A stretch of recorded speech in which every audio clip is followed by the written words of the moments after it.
So they're kind of different categories of people. There are people that when you get on the bus, they're there before you and you kind of know their faces. And then there are people who are at your stop, and that's like your tightest circle. And there are sort of people who might get on after you. If I wait at the bus stop with someone more than once, I usually introduce myself. There's Angie, who used to work at Mellon, but then she went to a consulting firm, and she also is at our stop. And there's a guy named Bill, who was an economist at PNC. I'm laughing because I rode this bus since 1999, and I never learned people's names. I had my own names for them. Then Paige started riding the bus, and she started knowing people's names. Linda is one of the most reliable. She's like clockwork. She's always on the 721.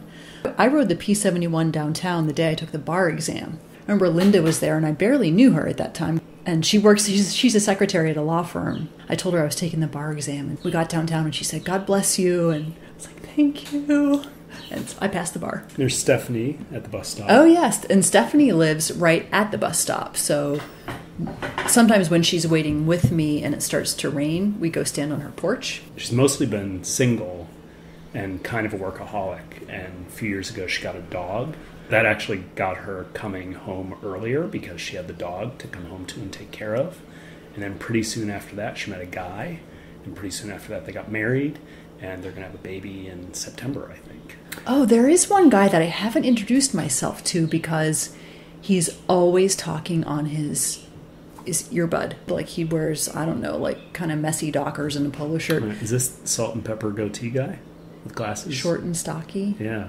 But he's talking on the phone like he's doing these amazing deals. The whole entire time we're waiting for the bus to come, he's talking like, I haven't gotten that yet, and I need to talk to so-and-so, and have you touched base with... There's also Elvira.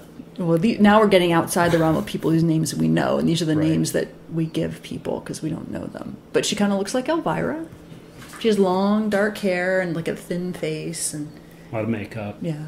And then there's there's a family that rides the bus together. There's Janice and Brian, and they have a little girl named Linnea, and she goes to the daycare in the U.S. Steel Tower in the basement.